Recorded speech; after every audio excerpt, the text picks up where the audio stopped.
Welcome बच्चों, आज हम लोग सॉल्व कर रहे हैं सीखे गणित अभ्यास कार्य पुस्तिका कक्षा 6 इकाई 13 त्रिभुज। प्रश्न नंबर 1 है बच्चों, भुजाओं के आधार पर त्रिभुजों के नाम बताइए। देखिए पहले जो त्रिभुज है उसमें 4 सेंटीमीटर 4 सेंटीमीटर 4 सेंटीमीटर, तीनों भुजाओं का माप 4 सेंटीमीटर है, यानी समान है तीनों भुजाएं। तो इस त्रिभुज को कहते हैं समबाहु त्रिभुज। दूसरा त्रिभुज देखिए, यहाँ पर 4 सेंटीमीटर की एक भुजा है, एक भुजा 5.5 सेंटीमीटर की और एक 5 सेंटीमीटर की, यानी तीनों भुजाओं का नाप अलग अलग है। इसे कहेंगे विषम बाहु त्रिभुज। अगला त्रिभुज नंबर सी है, यहाँ पर 5 सेंटीमीटर और 4 सेंटीमीटर, तो दो भुजाओं का नाप एक है और तीसरी भुजा अलग है। इसे कहेंगे समद्विबाहु त्रिभुज।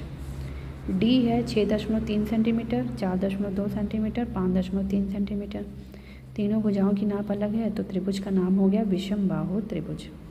अगला है 5.5 सेंटीमीटर 4.5 सेंटीमीटर 6.2 सेंटीमीटर, सब अलग है, तो त्रिभुज का नाम हो गया विषम बाहु त्रिभुज। त्रिभुज नंबर एफ है, 4 सेंटीमीटर की एक भुजा है, एक भुजा 4 सेंटीमीटर की, एक 6 सेंटीमीटर की है, दो भुजाएं बराबर हैं, एक अलग है, त्रिभुज का नाम हो गया समद्विबाहु त्रिभुज। प्रश्न नंबर 2 है, रिक्त स्थानों की पूर्ति कीजिए। पहला है एक त्रिभुज जिसकी सभी भुजाएं असमान लंबाइयों की हों एक डैश त्रिभुज कहलाता है। तो क्या कहलाता है? विषम बाहु। त्रिभुज में अंतःकोण डैश भुजाएं तथा डैश शीर्ष होते हैं। एक कोई त्रिभुज है, उसमें 3 अंतःकोण 3 भुजाएं और 3 शीर्ष होते हैं। ये देखिए, ये एक त्रिभुज है, अंतःकोण 1 2 3 अंतःकोण है, शीर्ष इसको शीर्ष कहते हैं, इसको भुजाएं कहते हैं। 3 शीर्ष है और 3 भुजाएं हैं। त्रिभुज की दो भुजाओं का अंतर तीसरी भुजा से डैश होता है, कम होता है। त्रिभुज की किन्हीं दो भुजाओं का योग तीसरी भुजा से डैश होता है, क्या भरेंगे? अधिक। जिस त्रिभुज का एक कोण समकोण है वह त्रिभुज क्या कहलाता है? समकोण। दिए गए चित्र में कोण ABC का मान ज्ञात कीजिए। देखिए, ये 40 है, ये 60 है, ये इस कोण का मान पता करना है। तो त्रिभुज के तीनों कोणों का योग 180 होता है। कोण A प्लस कोण B प्लस कोण C, तो A और C का मान है 60 प्लस 40, इसको 180 में से घटा देंगे, 180 माइनस 100 आ गया 80, तो कोण B का मान हो गया 80 डिग्री। निम्नलिखित बहुविकल्पीय प्रश्नों को हल कीजिए। किसी त्रिभुज के विकर्णों की संख्या। त्रिभुज में विकर्ण क्या होते हैं? 0 होते हैं। दी गई आकृति में त्रिभुजों की संख्या कितनी है? इस आकृति में त्रिभुजों की संख्या है 13। निम्नलिखित कोणों में से अधिक कोणों की संख्या बताइए। अधिक कोण, इसमें से कोई भी अधिक कोण नहीं है, क्योंकि वो 180 से ज़्यादा होता है। प्रश्न नंबर 5 है, यदि दो कोणों का योग एक अधिक कोण के बराबर है तो निम्नलिखित में से कौन सा विकल्प सही नहीं है? कौन सा विकल्प सही नहीं है? विकल्प डी, दो समकोण, ये सही नहीं है। आकृति में AB बराबर BC है, AB बराबर BC है और AD बराबर BD बराबर CD है। इस आकृति में समद्विबाहु त्रिभुजों की संख्या है। समद्विबाहु त्रिभुजों की संख्या कितनी है? 3। एक बड़ा त्रिभुज, दो छोटे त्रिभुज, कुल मिला के 3 त्रिभुज इस आकृति में है। आकृति 7, प्रश्न नंबर 7 है, आकृति में AB लंब है CD पर, AB लंब है CD पर। इस आकृति में समकोण त्रिभुजों की संख्या कितनी होगी? 2 होगी। एक इधर 90 अंश बन रहा है, एक इधर 90 अंश बन रहा है, तो समकोण त्रिभुज कितने हो गए? 2 हो गए।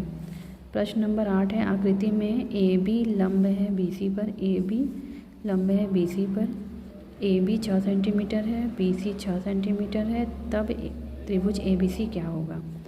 तो दो भुजाएं बराबर हैं, तो त्रिभुज कौन सा होगा? एक समद्विबाहु समकोण त्रिभुज है, ऑप्शन नंबर बी। प्रश्न नंबर 9 है, निम्न आकृतियों 1 तथा 2 में क्या समानता है? 1 2 3, 3 भुजाओं से बना है, यानी 3 रेखाओं से। ये भी 1 2 3 रेखाओं से बना है, तो दोनों आकृतियाँ तीनों रेखाओं से बनी हैं। प्रश्न नंबर बी है, क्या आकृति त्रिभुज है? यदि हाँ तो क्यों, यदि नहीं तो क्यों? पहली वाली जो आकृति है जो इस तरह से बनी है, क्या ये त्रिभुज है? नहीं, ये त्रिभुज नहीं है, क्योंकि त्रिभुज क्या होता है? ये इस तरह से वाई बना, और त्रिभुज क्या होता है? एक बंद आकृति होती है, जबकि आकृति एक क्या है? खुली आकृति है। प्रश्न नंबर 10 है चांदी का प्रयोग किए बिना दो न्यून कोण और एक अधिक कोण त्रिभुज कीजिए। इन कोणों की मापों का आकलन कीजिए। इनको चांदी से मापिए और देखिए आपका आकलन कितना सही है। देखिए पहले कोई भी एक रेखा खींच देंगे, फिर प्रकार की सहायता से कोई भी दो न्यून कोण खींचती हुई ऐसे रेखा खींच देंगे, यहाँ से भी खींच देंगे, फिर दोनों जहाँ पर काटेगी वहाँ पर लिख देंगे सी। फिर दोनों कोणों को सबको नाप लेंगे। इस तरह से एक त्रिभुज का निर्माण हो जाएगा। प्रश्न नंबर 11 है त्रिभुज है। त्रिभुज क्या होता है? 3 रेखाखंडों से बनी बंद आकृति। ऑप्शन नंबर ए सही हो जाएगा। प्रश्न नंबर 12 है भुजाओं के आधार पर त्रिभुज कितने प्रकार के होते हैं? तो भुजाओं के आधार पर अभी हम लोगों ने देखा समबाहु, समद्विबाहु और विषमबाहु, यानी कितने प्रकार के हो गए? 3 प्रकार के। प्रश्न नंबर 13 है निम्न में सत्य असत्य बताना है। जिस त्रिभुज की तीनों भुजाएं समान हो उसे समद्विबाहु त्रिभुज कहते हैं। नहीं, द्विबाहु में 2 भुजा समान होनी चाहिए, तो ये क्या हो गया? असत्य। तीनों भुजाओं से बनी आकृति त्रिभुज कहलाती है? नहीं, ये भी गलत है। त्रिभुज के तीनों अंतःकोणों का योग 180 होता है, सत्य है। जिस त्रिभुज की तीनों भुजाएं असमान होती हैं उसे समबाहु कहते हैं, ये भी असत्य है। त्रिभुज के तीनों कोणों का योग 3 समकोण होता है, ये गलत है। त्रिभुज की किन्हीं 2 भुजाओं की लंबाई का अंतर तीसरी भुजा की लंबाई से कम होता है, ये सही है। त्रिभुज के भीतरी कोणों को बाह्य कोण कहते हैं, गलत। जिस त्रिभुज के तीनों कोण न्यून कोण है वह समकोण त्रिभुज है, ये भी गलत है। 0 डिग्री का कोण न्यून कोण है, गलत है। 0 डिग्री के कोण को शून्य कोण कहते हैं। एक त्रिभुज के 2 कोणों का योग 120 है, उसका तीसरा कोण 90 है। तो 120 + 90 कितना हो गया? 9 2 11।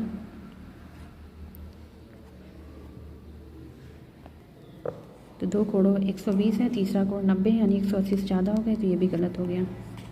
प्रश्न नंबर 14 है कोणों के आधार पर त्रिभुज के कितने प्रकार होते हैं? तो ऑप्शन डी सही होगा, 3 प्रकार। प्रश्न नंबर 13 निम्नलिखित आकृति में त्रिभुजों की संख्या कितनी है? इस आकृति में त्रिभुज कितने हैं? 5 हैं। देखिए 1 2 3, फिर एक ये बड़ा वाला, फिर एक इधर से इधर बड़ा वाला, तो कुल मिला के 5 त्रिभुज हो गए।